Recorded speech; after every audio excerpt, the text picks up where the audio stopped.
بسم اللہ الرحمن الرحیم۔ گمنام ہیرو کے معزز ناظرین السلام علیکم۔ آئیے چلتے ہیں کہانی کی طرف۔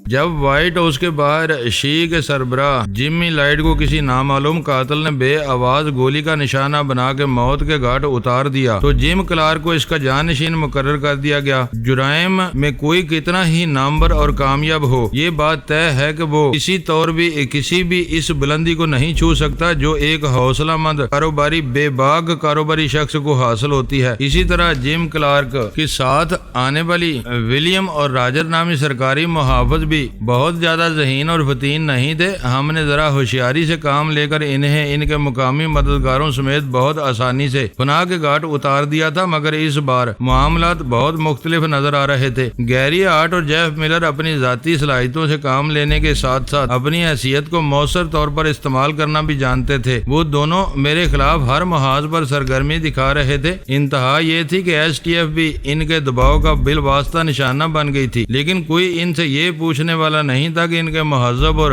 جمہوری ملک میں شیعہ جیسی ہولناک اور تباہ کن مجرمانہ تنظیم کس قانون یا آئین کی کس شک کے تحت پروان چڑھائی جا رہی تھی۔ راز المیڈا کی ڈیوڈ اسٹارز امریکہ کے کن قوانین کے تحت کام کر رہی تھی؟ غالباً دنیا کے بیشتر بڑے اور چھوٹے ممالک میں اپنی قومی مفادات کے تحفظ کے لیے قانون سے ماورا خفیہ تنظیمیں کام کر رہی تھیں۔ جہاں حکومتوں کے قانونی وسائل بگڑے ہوئے معاملات پر قابو پانے کے ناکام ہو جاتے ہیں، وہاں ایسے خفیہ ادارے فعال و متحرک ہو جاتے ہیں اور بہت آسانی سے اپنے مطلوبہ نتائج حاصل کر لیے جاتے تھے۔ بظاہر ہر طرف سے ایسے حادثات کی مذمت کی جاتی تھی۔ ان حادثات کو یقینی بنانے والے بھی ان کی ملامت میں پیش رہ کر اپنے گہرے رنج و الم کا اظہار کرتے تھے، اور یوں حکومتیں کسی پرپیچ رد عمل کا سامنا کیے بغیر اپنے مطلوبہ اہداف حاصل کر لیتی تھیں اور کہیں کوئی غلغلہ برپا نہیں ہوتا تھا۔ لیکن پاکستان کے خلاف امریکنوں کے ماندانہ رویے کی وجہ سے ایس ٹی ایف گمنامی کی گہری دھند سے باہر نکلتی نظر آ رہی تھی۔ اس کے آزاد و خود مختار مگر بہت زیادہ محب وطن اہلکاروں پر پابندیوں کا سلسلہ شروع ہو سکتا تھا۔ اس وقت اس سلسلے کی ابتدا ہوئی تھی، کچھ نہیں کہا جا سکتا تھا کہ وہ کہاں جا کر رکے گا۔ میری دانست میں اس بے جا غیر ملکی مداخلت کا ایک ہی توڑ ہمارے سامنے رہ گیا تھا۔ جو لوگ بے بسی اور مظلومیت کا لبادہ اوڑھ کر اس گنہونی سازش کے سرخیل بنے ہوئے تھے، انہیں منظر عام سے ہٹا دیا جاتا۔ وہ صرف 3 افراد تھے۔ ان میں سے راز المیڈا منظر عام پر نہیں تھا۔ وہ راڈنی آرک کے مفروضہ نام سے مجرمانہ انداز میں ہمیں تباہ کرنے کی کوشش کر رہا تھا۔ اگر اسے راز المیڈا کی حیثیت سے بے نقاب کر کے بے دردی سے ذبح کر دیا جاتا تو اس کے ہمدرد دم ساز بھی اس کے قتل پر احتجاج نہیں کر سکتے تھے، کیونکہ انہیں یہ جواز دینا مشکل ہو جاتا کہ امیگریشن کے ریکارڈ پر کوئی اندراج نہ ہونے کے باوجود راز المیڈا پاکستان میں کیسے داخل ہوا، وہ وہاں کیا کر رہا تھا، اس کے کیا عزائم تھے اور مقامی طور پر اسے کن عناصر کا تعاون حاصل تھا۔ راز المیڈا کا قتل آسان تھا، لیکن اسے چھپے ہوئے شیطان کا سراغ لگانا بہت مشکل کام تھا۔ زخمی ہونے کے باوجود وہ اس اسپتال میں نہیں تھا جہاں زبردست قلعہ بندی کے ساتھ تصادم اور دھماکے کے زخمیوں کو زیر علاج رکھا گیا تھا۔ زخمی حالت میں اس کے فرار ہونے سے یہ بات سامنے آ رہی تھی کہ شہر میں ایلن پیٹر اور بدرو دادا کے علاوہ بھی اس کے ہمدرد موجود تھے۔ راز المیڈا کے برعکس گیری ہارٹ اور جیف ملر کا معاملہ نسبتاً سہل تھا۔ یہ ان کی قسمت کی خرابی تھی کہ نادرہ یا مسز غنی نے ان دونوں سرکاری بدماشوں کے سلسلے میں مجھ ہی سے مشورہ کیا تھا۔ اگر نادرہ میرے ساتھ تعاون کرنے پر آمادہ ہو جاتی تو پانسا پلٹ سکتا تھا اور وہی میری فیصلہ کن چال ہوتی۔ وہ تعاون سے انکار نہیں کر سکے گی۔ میرے ارادے سے واقف ہونے سے کے بعد غزالہ نے پورے اعتماد لہجے میں کہا، جب اسے اپنے شوہر کی آزادی اور بچے کے مستقبل کے تحفظ کا یقین رہے گا، وہ آپ کی ہر بات بے چونچ راہ کیے مانتی چلی جائے گی۔ اسی کے ذریعے گیری اور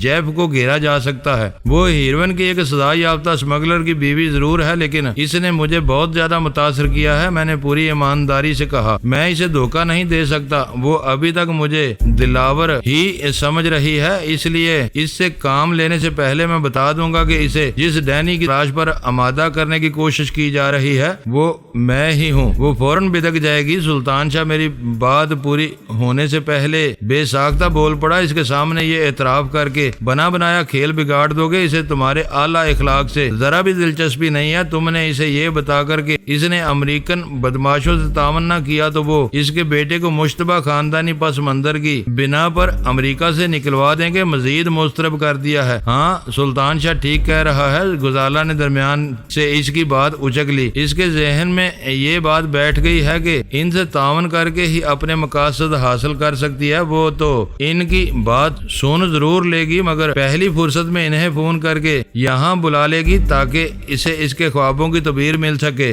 تم دونوں نے اپنے FM ریڈیو پر ساری گفتگو سنی ہے، کیا تمہیں اندازہ نہیں ہو سکا کہ میں نے اپنے بارے میں انتہائی غیر محسوس طریقے پر اس کی برین واشنگ کی ہے؟ دوسری باتوں کے ساتھ اسے یہ بھی یقین ہو چکا ہے کہ ڈینی در حقیقت کوئی بدنام زمانہ مجرم نہیں ہے، بلکہ وہ دونوں کسی اور پرخاش کی وجہ سے اس کے پیچھے لگے ہوئے ہیں۔ وہ اس معاملے میں فریق نہیں بنے گی، میں نے پرزور لہجے میں کہا۔ ہو سکتا ہے تمہاری بات درست ہو، لیکن غرض اندھی ہوتی ہے، سلطان شاہ نے نیم دلی سے کہا۔ اس کو تمہاری ذات میں زیادہ دلچسپی نہیں ہے، وہ اپنے شوہر کو آزاد اور بیٹے کو محفوظ دیکھنا چاہتی ہے۔ تمہاری اصلیت سے واقف ہوتے ہی اس کا رویہ بدل جائے گا۔ وہ تمہاری ہر بات سنتی رہے گی، لیکن تمہیں اپنے دل کی بات کی ہوا بھی نہیں لگنے دے گی۔ وہ ایک وفاشوار بیوی معلوم ہوتی ہے، اپنے شوہر کی آزادی کے لیے وہ سب کچھ کر گزرے گی۔ اس کے سامنے زبان کھولنے کے بعد تمہیں پچھتانے کا موقع بھی نہیں مل سکے گا۔ یہ سب تم مجھ پر چھوڑ دو، میں نے سوچتے ہوئے کہا۔ میں جانتا ہوں کہ اسے کس طرح اپنا ہم نوا بنایا جا سکتا ہے، اس کے باوجود میرا اندازہ غلط ثابت ہوا اور نادرہ نے میرے اعتماد کو دھوکہ دیا تو میں مردانہ وار نتائج کا سامنا کروں گا، لیکن دھوکہ دے کر اسے اپنا اعلی کار نہیں بناؤں گا۔ تم بھول رہے ہو کہ تم اکیلے نہیں ہو، ہم دونوں بھی تمہارے ساتھ مصائب میں مبتلا ہو سکتے ہیں۔ سلطان شاہ نے احتجاج کیا، اور ہم ہی کیا، وہ خاموش خانم بھی آج کل گلے پڑی ہوئی ہے۔ ویرا پھر اسی دلدل میں جا گرے گی جہاں سے ہم اسے بدقت تمام نکال کر لائے ہیں۔ میں خاموش ہو کر چند ثانیوں تک اسے گھورتا رہا، وہ پلکیں جھپکائے بغیر براہ راست میری آنکھوں میں دیکھتا رہا۔ پھر میں نے دھیمی آواز میں کہا، تم ٹھیک کہہ رہے ہو، لیکن اس کی پر اسرار خاموشی نے مجھے ہم سب کو شدید الجھن میں ڈالا ہوا ہے۔ خدا کرے کہ اس کے ساتھ وہ سب نہ ہوا ہو جو میں سمجھ رہا ہوں۔ اگر وہ تشدد کے سارے ہی مراحل سہ چکی ہے تو اس کے بارے میں فکر مند ہونا بیکار ہے۔ جس چادر کی دھجیاں اڑائی جا چکی ہوں، ان کے داغوں کو سمیٹنا ایک بے ثمر جذباتی فعل ہوگا۔ ہم اسے اس کے حال پر چھوڑ سکتے ہیں، ہم نہیں بلکہ مجھے صرف اپنی بات کرنی چاہیے۔ میں نے احساس ہوتے ہی اپنی تصحیح ضروری سمجھتے ہوئے کہا، میں اپنی وجہ سے کسی کو ناگہانی مصیبت میں نہیں ڈالنا چاہتا۔ مجھے معلوم ہے اپنی محرومیوں کی بنا پر تم غزالہ کو اپنی حقیقی بہن کی طرح چاہتے ہو۔ میری غیر موجودگی میں تم صحیح طریقے پر اس کی خبر گیری کر لو گے۔ تم دونوں سکون سے رہو، میں گیری جیف اور راز سے اپنی جنگ خود لڑوں گا۔ کامیابی کی صورت میں کوئی فرق نہیں پڑے گا، لیکن مجھے منہ کی کھانی پڑی تو تم دونوں ٹھنڈے دل اور دماغ سے میرے لیے کچھ کام کر سکو گے۔ اب آپ زیادہ تقریر نہ کریں۔ غزالہ نے ہلکی سی برہمی سے میری بات کاٹ دی۔ مجھے فخر ہے کہ سلطان شاہ کی برادرانہ محبت کی وجہ سے میں کامران کی جوان موت کا غم بھول چکی ہوں۔ میرے والدین سرحد پار سے ہجرت کے ساتھ اپنی موروثی ثقافت کی نشانیاں ساتھ لائے تھے اور میری شخصیت پر اس مزاج کی گہری چھاپ ہے۔ سلطان شاہ سرحد کے پہاڑوں کا بیٹا ہے، لیکن ہمارے دلوں میں پروان چڑھنے والی پاکیزہ محبت نے زمین اور آسمان کے اس فرق کو بالکل مٹا دیا ہے۔ یہ باتیں اپنی جگہ درست ہیں، لیکن لڑکیاں زندگی بھر اپنے ماں باپ یا بھائیوں کے شانے کا بوجھ نہیں بنی رہتی۔ شادی کے بعد وہ ذرا سی بات کے لیے اپنے شوہر کی طرف دیکھتی ہیں۔ میرا اور آپ کا بندھن زندگی بھر کا ہے۔ یہ خیال ذہن سے نکال دیں کہ میں گوشہ نشینی اختیار کر کے آپ کو ان درندوں سے لڑنے کے لیے تنہا چھوڑ دوں گی۔ ہم ساتھ جیئیں گے اور ساتھ ہی مریں گے۔ یہ احمقانہ اور جذباتی باتیں ہیں، میں نے تلخی سے کہا۔ مرنے والے کے ساتھ کوئی نہیں مرا کرتا۔ یہ سب کہنے کی باتیں ہیں۔ وقت بہت شفاق اور بے رحم ہوتا ہے۔ ماہوں سال کی گردش بڑے سے بڑا دکھ بلا دیتی ہے۔ میں آج تک موت کے جبڑوں میں ہاتھ ڈال کر اپنی زندگی چھینتا چلا آیا ہوں۔ میں نے اپنے دشمن کو بڑے چرکے لگائے ہیں، انہیں ہر پل دھوکے دیے، ان کی گردنیں توڑی، لیکن میں نادرہ کو اندھیرے میں نہیں رکھوں گا۔ میرا کسی پر زور ہے اور نہ میں کسی سے شکوہ کروں گا۔ جو چاہے میرا ساتھ دے، جو چاہے الگ رہے، جو ہوگا دیکھ لیا جائے گا، سلطان شاہ نے فیصلہ کن لہجے میں کہا۔ ابھی ہم دونوں کی عقلیں کام کر رہی ہیں۔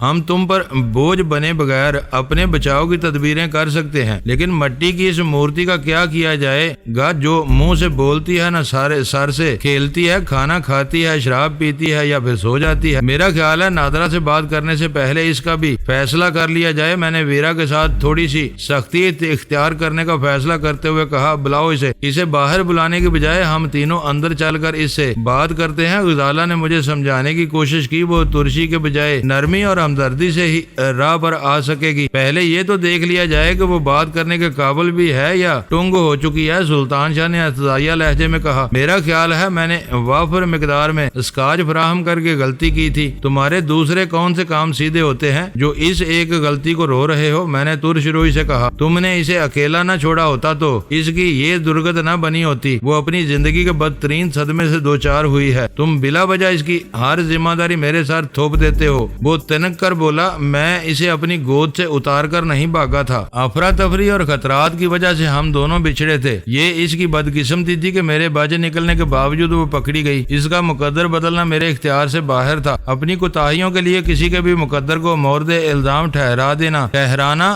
دنیا کا سب سے آسان کام ہے۔ میں نے بے پرواہی سے کہا، مقدر ہی سب کچھ ہے، ویرا پر تنقید مت کرو۔ وہ جو کچھ بھی کر رہی ہے وہ اس کے مقدر میں لکھ دیا گیا ہے، وہ پوری کوشش کر کے بھی اسے نہیں بدل سکتی۔ اب آپ اس کی طرفداری میں تقدیر پر ہی سارا بوجھ نہ ڈالیں۔ ویرا کے معاملے میں غزالہ اکثر سلطان شاہ کی ہم نوا بن جایا کرتی تھی۔ تقدیر مبرم اور تقدیر معلق کے بارے میں آپ مجھ سے زیادہ جانتے ہیں۔ مبرم ٹالے نہیں ٹلتی اور معلق آدمی کے فیصلوں کے تابع ہوتی ہے۔ سلطان شاہ نے اس موضوع پر اپنی علمیت کا اظہار کرنا ضروری سمجھتے ہوئے کہا۔ مزید کچھ کہے بغیر ویرا کے کمرے کی طرف بڑھ گیا۔ وہ دونوں میرے پیچھے ہو لیے۔ میں اپنے چہرے پر گمبھیر سنجیدگی بلکہ درستی کے تاثرات پیدا کرنے کی کوشش کرتا ہوا دستک دیے بغیر ویرا کی خوابگاہ کا دروازہ کھول کر اندر گھس گیا۔ ہم چاروں کے درمیان گزرتے ہوئے وقت کے ساتھ ساتھ ایسی بے تکلفی پیدا ہو چکی تھی کہ ضرورت کے تحت بعض مواقع پر ایسے رسمی تکلفات کو بے دھڑک ہو کر نظر انداز کیا جا سکتا تھا۔ اس وقت ویرا مسحری پر نہیں تھی بلکہ قمیض شلوار میں ملبوس صوفے پر بیٹھی ہوئی تھی۔ اس کے سامنے شیشے کی دبیز سطح والی چوبی میز پر مے نوشی کے جملہ لوازم موجود تھے۔ دروازہ کھلنے کی آواز پر ویرا نے چونک کر سر اٹھایا تو اس کی جھیل جیسی گہری اور نیلگوں آنکھوں میں خمار کے تیز ڈورے تیر رہے تھے۔ کسی پیشگی اطلاع کے بغیر مجھے اور میرے پیچھے ان دونوں کو اپنی خوابگاہ موجود پا کر ویرا کی آنکھوں میں حیرت سی امٹ آئی۔ آؤ، وہ خوش دلی کا مظاہرہ کرتے ہوئے بولی تو اس کی آواز میں قدرے بھاری پن تھا۔ میں ابھی یہی سوچ رہی تھی کہ میں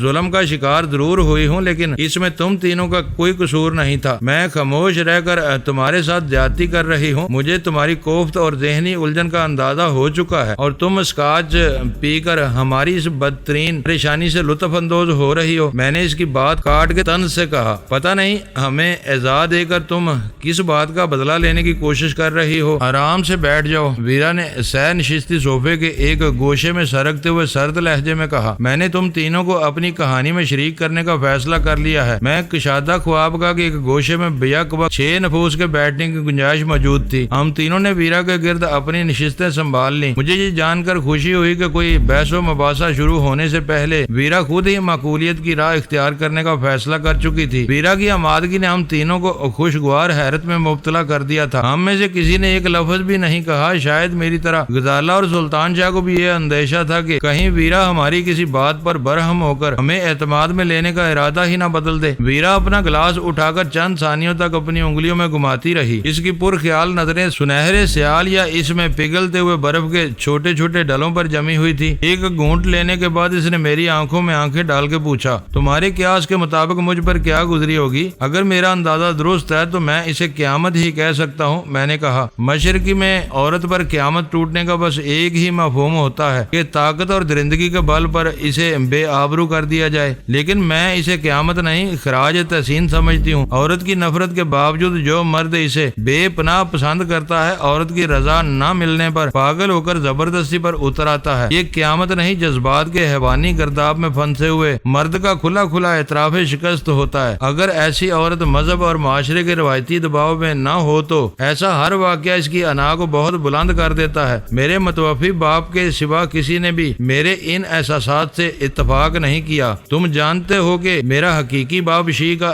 سربراہ جمی لائٹ تھا۔ اپنے اس روپ میں اس نے کبھی مجھے کھل کر بات کرنے کا موقع نہیں دیا، لیکن جب وہ آزاد منش رنگیلوں کی اطالوی دنیا میں ڈان مرسیانو بن کر مجھے زندگی کی حقیقتوں کا سبق دے رہا تھا تو اس نے مجھے یہی سکھایا تھا کہ ایک چلاک عورت اپنی پوری زندگی میں کبھی بھی مجبور اور مظلوم نہیں ہوتی۔ وہ ہر لمحے صفاقی اور بے رحمی سے مردوں کی انا کو چاٹ کر اپنی ذات کا ایک طلسم قدا تعمیر کر سکتی ہے، جس میں ہر لمحے اس کا ایک نیا اور محبت آفرین روپ نظر آتا ہے۔ دور سے تماشا دیکھنے والے کم ہمت لوگ اس کے قرب کی آرزو میں سلگتے رہتے ہیں اور ہمت کرنے والے اس کے آتشی پیکر کی ہولناک حرارت میں موم کے پتلوں کی طرح پگھل کر رہ جاتے ہیں۔ ان سب نے میرے آتشی پیکر سے کھیلنے کی کوشش کی ہوتی تو یقیناً وہ جلس گئے ہوتے اور میرا سر غرور سے اونچا ہو جاتا، لیکن ایسا نہیں ہوا۔ تم لوگ میری خاموشی سے مشرق مانی اخذ کر رہے ہو، یہ تمہاری بھول ہے۔ ویرا آگ میں جلنے والی مخلوق نہیں ہے، وہ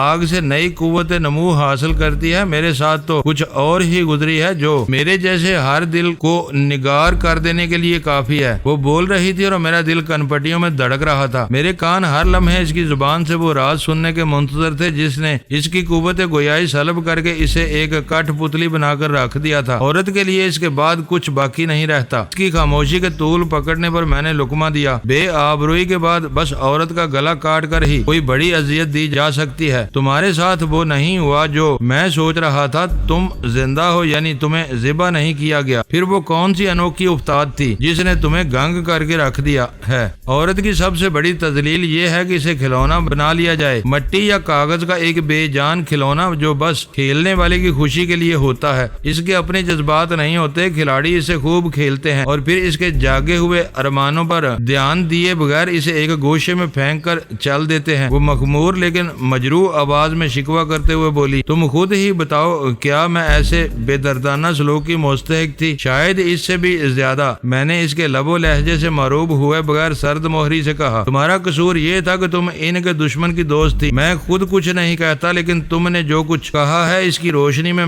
بس یہی کہہ سکتا ہوں کہ وہ تمہاری انا کو خوب ابارنے کے بعد تمہیں ذبح کر دیتے اور ہم ایلن کی کمین گاہ سے تمہیں زندہ وجود کے بجائے ایک بے نفس لاش اٹھا لاتے تو شاید مجھے زیادہ پریشانی نہ ہوتی۔ جنسی درندے اپنے چنگل میں آئی ہوئی خوبرو عورتوں کو عموماً ادھیڑ ڈالتے ہیں۔ میرے لیے زیادہ حیرانی اس بات کی تھی کہ ایلن اور اس کے پدر معظم راس المیڈا نے تمہیں زندہ رکھا ہوا تھا۔ کیوں؟ کس لیے؟ بنسی پر چارہ لگائے بغیر مچھلی کانٹا نہیں نکلتی۔ وہ اپنے گلاس سے اگلا گھونٹ لے کر بولی، تمہیں پکڑنے کے لیے انہوں نے مجھے چارہ بنایا تھا۔ یہ اور بات ہے کہ تم کانٹا نکلنے کے بجائے چارہ ہی لے بھاگے، لیکن تمہاری کہانی پھر بھی رہ جاتی ہے۔ تم پر وہاں کیا گزری تھی؟ کچھ بھی نہیں۔ میری بدقسمتی تھی کہ میں کرسمس کے دن ان کے ہتھے چڑھی تھی۔ یسوع مسیح نے زندگی بھر شراب نوشی، فحاشی اور بے راروی سے گریز کی تلقین کی، لیکن یہ ہماری بدقسمتی ہے کہ ان کا جشن مولود شراب نوشی اور بدمستی کا ایک خوفناک میلہ بن کے رہ گیا ہے۔ مسیح دنیا میں جتنی شراب سال بھر میں پی جاتی ہے، اس کی 1/4 کرسمس پر استعمال ہوتی ہے۔ میں یعنی جمی لائٹ جیسے صدارتی ماتوب کی بیٹی ان کی قید میں تھی اور وہ کرسمس کی شام تھی۔ وہ سب اکٹھے تھے۔ ان میں مقامی اور غیر ملکی دونوں ہی نسلوں کے تماشائی یا میں خوار تھے۔ ان کی ننگی اور بھوکی نگاہیں میرے وجود میں نشتر بن کے اتر رہی، لیکن میں ان کی دست درازیوں سے بچی رہی۔ وہ تیز آوازوں میں گانے بجاتے اور شراب پیتے رہے۔ اس مکان کے در و دیوار مائیکل جیکسن اور میڈونا کی مترنم آوازوں کے ساتھ ان کے وحشیانہ قہقہوں سے گونجتے رہے۔ پھر پیٹر نے ایک ظالمانہ تجویز پیش کر کے میرے لیے مشکلات کا آغاز کر دیا۔ وہ بدمستیوں کی اس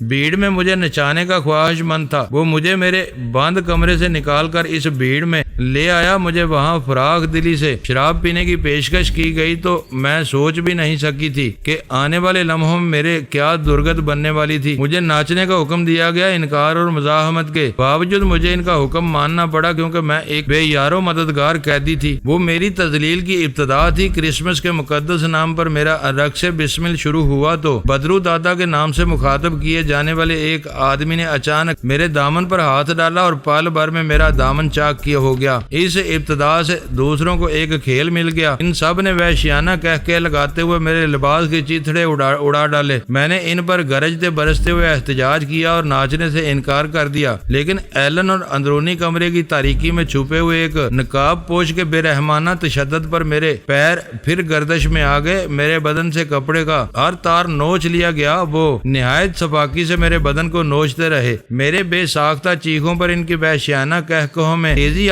آ جاتی تھی۔ پھر کسی نے اپنے گلاس میں بچی ہوئی شراب کی چند بوندیں میرے اوپر اچھالی تو ان سب کو ایک نیا کھیل ہاتھ آ گیا، میرا وجود یخ شرابور کر دیا گیا۔ جب میں ناچتے نڈال ہو کر فرش پر ڈیر ہو گئی تو وہاں طوفان برپا ہو گیا۔ ایسے معلوم ہوا جیسے وہاں رگبی کا کھیل ہو رہا ہو اور گیند میرے قبضے میں ہو۔ وہ سب میرے اوپر ٹوٹ پڑے، مجھے نوچنے اور ایذا پہنچانے کے لیے وہ ایک دوسرے کو بھی مار رہے تھے۔ میں درد اذیت سے چیختی اور بلبلاتی رہی، مگر نشے میں وہ درندے مجھے ادھیڑتے رہے۔ میرے جسم کے زخم تم سب نے دیکھ لیے، لیکن لباس میں چھپے ہوئے ان گنت نیل اور خون آلود خراشیں اب بھی مجھے ستا رہی ہیں۔ بے ہوشی کی پرسکون دلدل ہی مجھے اس اذیت سے نجات دلا سکی تھی۔ دوبارہ ہوش آیا تو میں ایک کمرے میں بند تھی جہاں میرے لیے ایک لباس بھی موجود تھا۔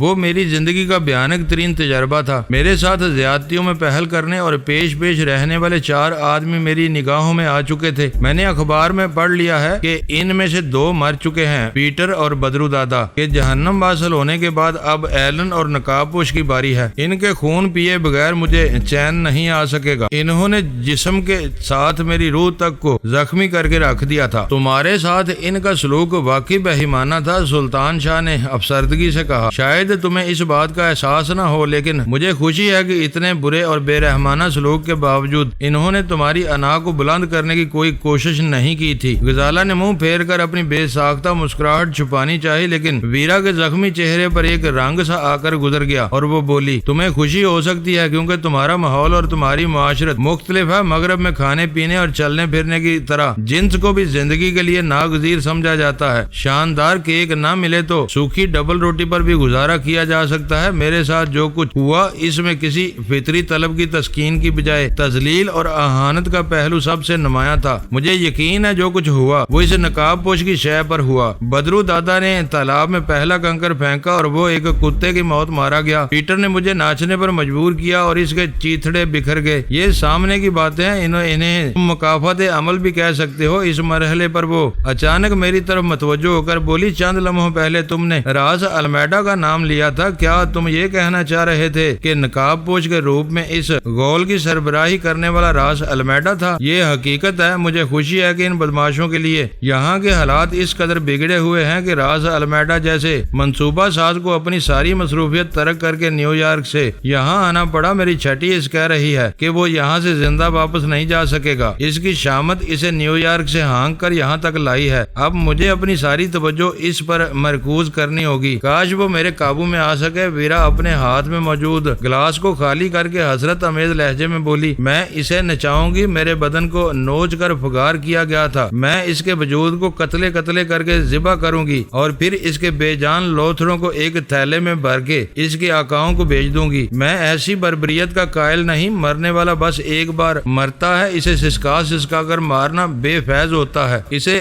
کون سی نئی زندگی ملنی ہے جو وہ اپنے پچھلے کرتوتوں کے انجام سے سبق لے گا؟ تم ٹھیک کہہ رہے ہو، مرنے والے دھیمے موت سے ہمکنار ہو یا اچانک ہی موت کی سنسناتی ہوئی اندھی وادیوں میں جا گرے، اسے کوئی فرق نہیں پڑتا، اس کا انجام ایک ہی ہوتا ہے۔ لیکن اس کی موت دوسروں کے لیے ایک نمونہ ضرور ثابت ہو سکتی ہے، اور پھر مارنے والے کی تسکین بھی تو اہمیت رکھتی ہے۔ اس کے دل یا دماغ میں ایک گولی اتار کے مجھے انتقام کی وہ لذت نہیں مل سکے گی جو اس کے زندہ وجود کو سینکڑوں پارچوں میں تبدیل کرنے میں ہے۔ راز المیڈا ایک بڑا نام ضرور ہے، لیکن وہ ایک بڑے کھیل کی چھوٹی سی کٹ پتلی ہے جس کی ڈوریاں شاید وائٹ ہاؤس کی بیوروکریسی ہلا رہی ہے۔ راز المیڈا کے انجام سے اس موت کی ابدی نیند کے سوا کچھ حاصل نہیں ہوگا، لیکن اس کے آقاؤں کو عبرت ضرور حاصل ہوگی۔ بدتینت دشمن کے مقابلے میں جب دلیل اور حجت کا کام نہ کرے تو صرف دہشتی فتح کی آخری کلید ثابت ہوتی ہے۔ میرا اندازہ ہے اب تم اس ٹرانس سے باہر آ چکی ہو جو تمہارے دشمنوں کی بدسلوکی نے طاری کر دیا تھا۔ ٹرانس نہیں، وہ حیرت اور بے یقینی کی ایک اندوہناک کیفیت تھی۔ میں سوچ بھی نہیں سکتی تھی کہ کسی عورت کو بے آبرو کیے بغیر بھی اتنا بے آبرو کیا جا سکتا ہے کہ وہ اپنی ذات تک سے شرمانے لگے۔ یہ ایسا ہی ہے جیسے کسی کو مارے بغیر مردے سے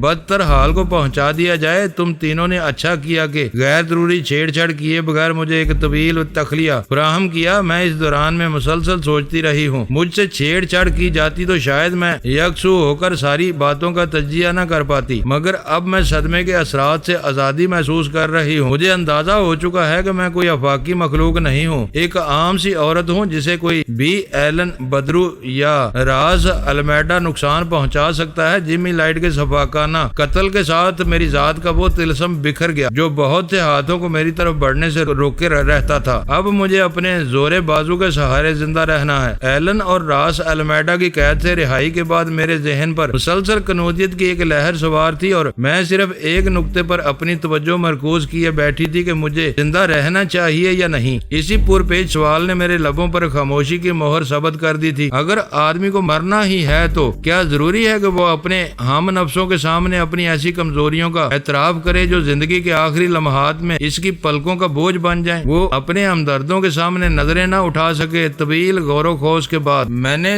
زندہ رہنے اور زندگی کی ساری سچائیوں کا سامنا کرنے کا فیصلہ کر لیا ہے۔ میں کرسمس کی رات اپنے بدن کے ہر حصے پر درندوں کے دانتوں، ہاتھوں اور پیروں کی وحشیانہ گرفت کو تقدیر سمجھ کر قبول کر لینے کی بجائے اس کا بھرپور انتقام لینے کا فیصلہ کر چکی ہوں۔ اس بار تم صحیح وقت پر میرے کمرے میں آئے ہو۔ سب بتاؤ کہ تم کیا کہنا چاہتے ہو۔ میں تم سے بہت کچھ جاننا اور سمجھنا چاہتی ہوں۔ تمہاری زبان سے جاننے اور جنوانے کی باتیں اچھی نہیں لگتی، بس سمجھنے کی بات کرو۔ اس کے خاموش ہوتے ہی سلطان شاہ اضطراری لہجے میں بول پڑا۔ میں نے اندازہ لگا لیا تھا کہ وہ ویرا کو جلد از جلد اس کے فطری اور جارحانہ روپ میں دیکھنے کا خواہش مند تھا۔ ویرا کی وضاحتوں نے میرے ذہن پر سے ایک بہت بڑا بوجھ ہٹا دیا۔ ہم سب اس کے بارے میں جو کچھ سمجھ رہے تھے وہ بے بنیاد ثابت ہوا تھا۔ اس کی جگہ کوئی مشر کی دوشیزہ ہوتی تو اس بات پر خدا کا لاکھ لاکھ شکر ادا کرتی کہ وہ ایک بدترین آزمائش سے گزر کر بھی عفت و معاب رہی تھی، لیکن وہ مشر کی تھی اور نہ کوئی عام دوشیزہ۔ وہ ویرا لائٹ تھی جس کی ہر بات انوکھی اور نرالی ہی ہوتی تھی۔ اس کے بارے میں یہ اندازہ لگانا بہت مشکل تھا کہ وہ کس بات پر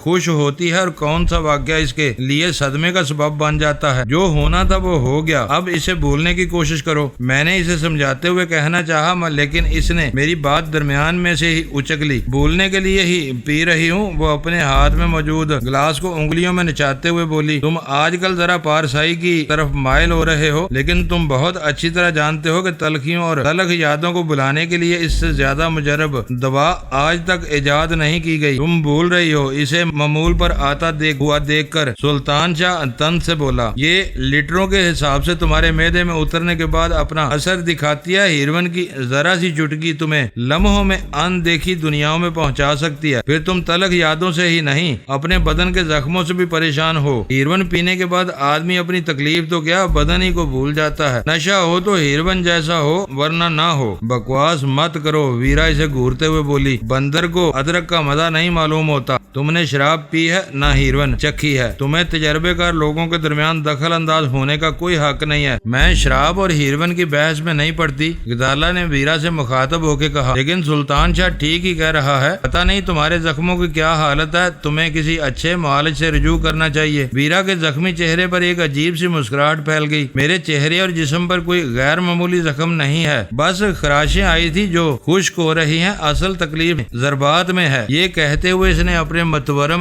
نیلی آنکھ کی طرف اشارہ کیا۔ اس جیسی اندرونی چوٹیں زیادہ ستاتی ہیں، یہ وقت کے ساتھ ہی ٹھیک ہوتی ہیں۔ 2-4 روز آرام کرنے کے بعد تم اس قابل ہو سکو گی کہ گھر سے باہر نکلنے کے بارے میں سوچ سکو۔ فی الحال تمہیں آرام کرنا چاہیے، غزالہ نے ہمدردانہ لہجے میں کہا۔ یہی میرے لیے سب سے اذیت ناک مرحلہ ہے، ویرا بولی۔ میں اس واقعے کو بھولنے کی ہر ممکن کوشش کر رہی ہوں، لیکن جب بھی ذہن ادھر بھٹک جاتا ہے تو میرا خون کھول اٹھتا ہے۔ دل چاہتا ہے باہر نکل کر انہیں نیست و نابود کر دوں یا اسی کوشش میں خود کو فنا کر لوں، مگر میں جانتی ہوں کہ فی الحال ایسا کرنا ممکن نہیں ہے۔ گھر سے باہر قدم نکالتے ہی میں دوسروں کے لیے تماشا بن جاؤں گی۔ مجھے خوشی ہے ہمارے سمجھائے بغیر تمہیں اس حقیقت کا ادراک ہے، میں نے کہا۔ یہ بتاؤ کہ اس معاملے میں راس المیڈا اچانک کہاں سے آ کودا، اس نے پوچھا۔ میرا خیال ہے کہ وہ ایلن کے کراچی پہنچنے سے پہلے یہاں موجود تھا اور شروع سے اسے ہدایت دے رہا ہے، ورنہ ایلن کے لیے اتنی زبردست کارکردگی کا مظاہرہ کرنا ممکن نہیں تھا۔ راز المیڈا کی موجودگی کا راز فاش ہوتے ہی ایلن کی جارحانہ پیش قدمیوں کا جواز سامنے آ گیا ہے۔ تم کیسے کہہ سکتے ہو کہ ایلن کا نقاب پوش ساتھی راز المیڈا ہے؟ میری اس سے براہ راست گفتگو ہوئی ہے۔ تم جانتی ہو میری باتوں میں الجھ کر میرے حریف سچ اگلتے چلے جاتے ہیں۔ اس نے خود اعتراف کیا تھا کہ وہ راز المیڈا ہے اور جنونی مسلمانوں کے منتقمانہ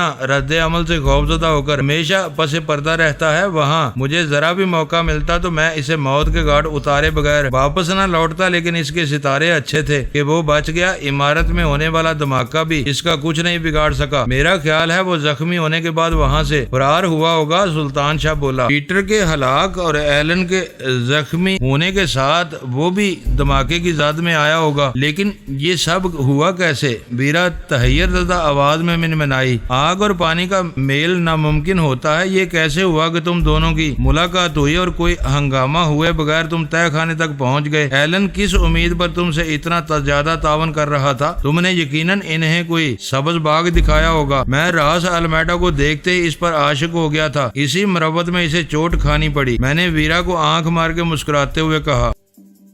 معزز ناظرین، لائک کریں، شیئر کریں اور کمنٹس باکس میں پاک آرمی زندہ باد، پاکستان پائندہ باد کا نعرہ ضرور درج کر کے اپنے ملک پر فخر کریں اور پاکستان کی بنیادیں مضبوط کرنے میں اپنا کردار ادا کریں۔ ویڈیو دیکھنے کا شکریہ۔